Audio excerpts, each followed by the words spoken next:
Vamos dar início à nossa aula prática de sistema respiratório. Aqui nós temos uma cabeça numa vista anterior e nessa peça nós conseguimos identificar a raiz do nariz, o dorso do nariz, o ápice do nariz e nas laterais as asas do nariz. Em uma vista lateral, nós conseguimos visualizar novamente a raiz do nariz, o dorso do nariz, o ápice do nariz e a asa do nariz. Ainda nessa vista, nós conseguimos observar as narinas, que são as aberturas anteriores da cavidade nasal.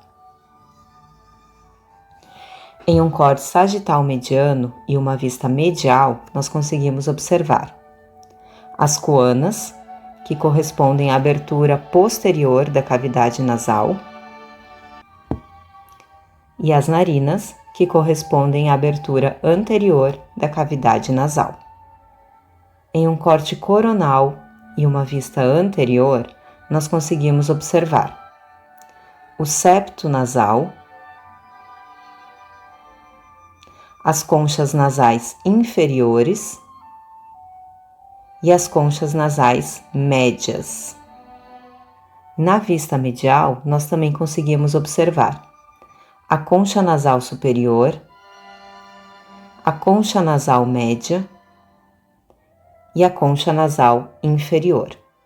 Em uma outra peça, também numa vista medial, nós conseguimos observar a abertura do ducto lacrimonasal, que está localizado no meato nasal inferior, abaixo da concha nasal inferior.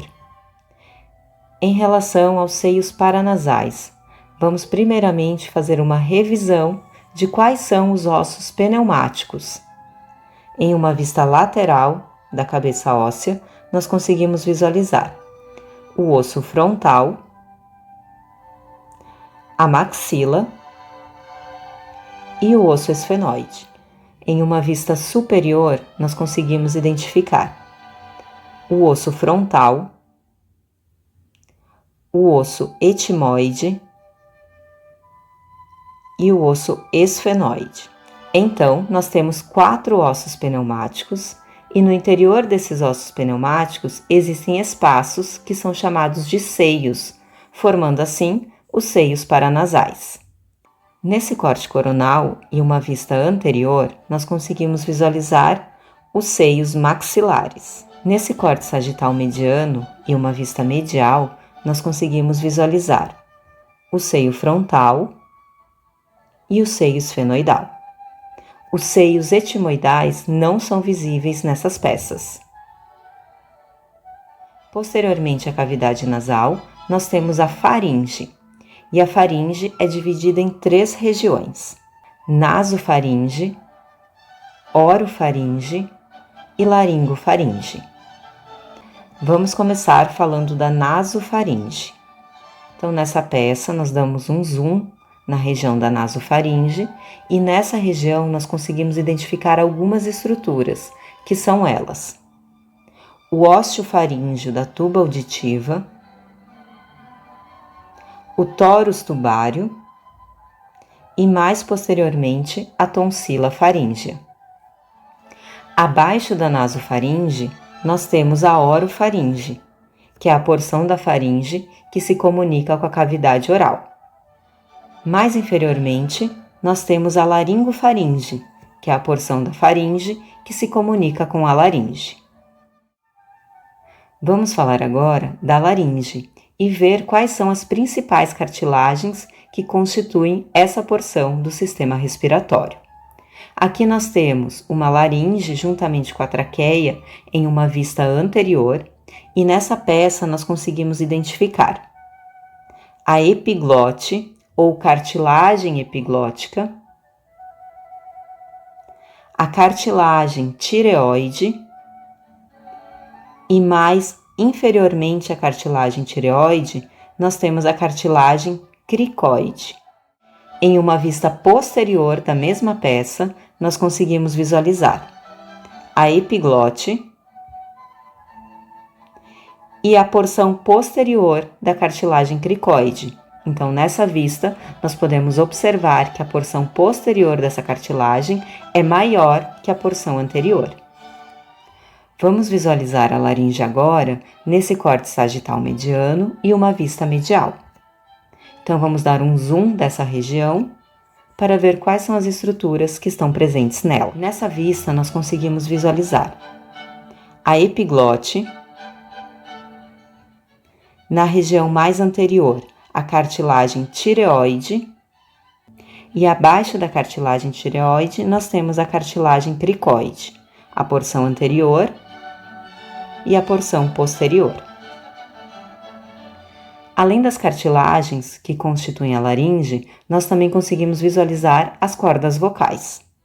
Então, nós temos a prega vestibular, também chamada de corda vocal falsa, localizada mais superiormente, e mais inferiormente, nós temos a prega vocal, também chamada de corda vocal verdadeira. Entre a prega vestibular e a prega vocal, nós temos o ventrículo da laringe. Como continuação da laringe, nós vamos ter a formação da traqueia. Aqui numa peça mais aproximada, nós conseguimos ver o trajeto dessa traqueia, e aqui voltamos para aquela peça anterior.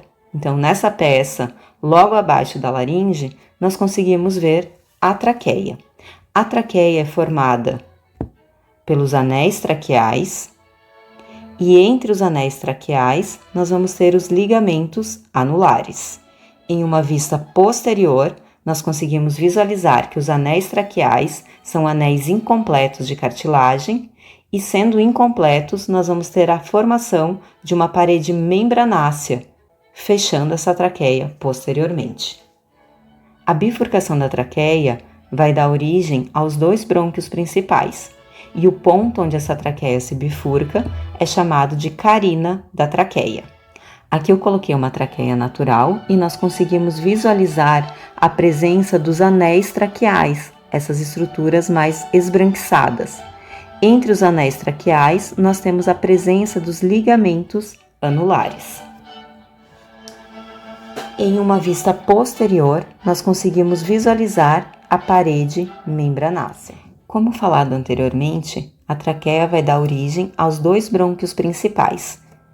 Então, nós temos brônquio principal direito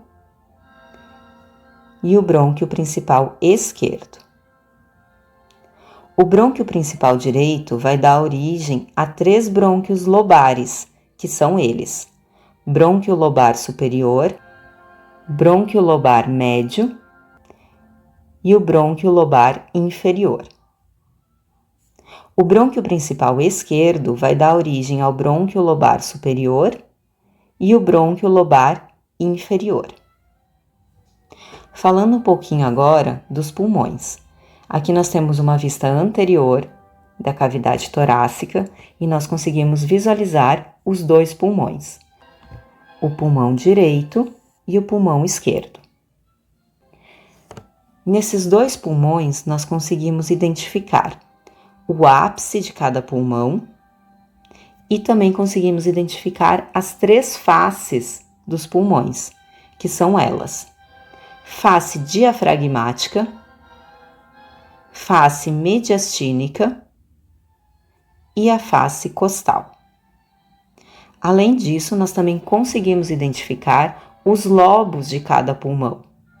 O pulmão direito vai ser dividido em 3 lobos, que são eles: lobo superior, lobo médio e o lobo inferior.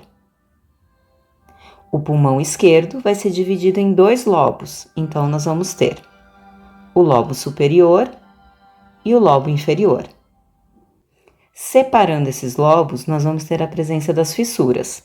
Então, no pulmão direito, nós vamos ter 2 fissuras, que são elas: fissura horizontal e a fissura oblíqua. Enquanto que no pulmão esquerdo, nós vamos ter apenas uma fissura, que é a fissura oblíqua. Ainda no pulmão esquerdo, nós vamos ter a presença da língula no lobo superior. Aqui eu coloquei uma peça de um pulmão natural em uma vista posterior. Então, nós conseguimos visualizar aqui a traqueia, a parede membranácea, que está na parte posterior, e aqui, então, nós temos o pulmão direito e o pulmão esquerdo.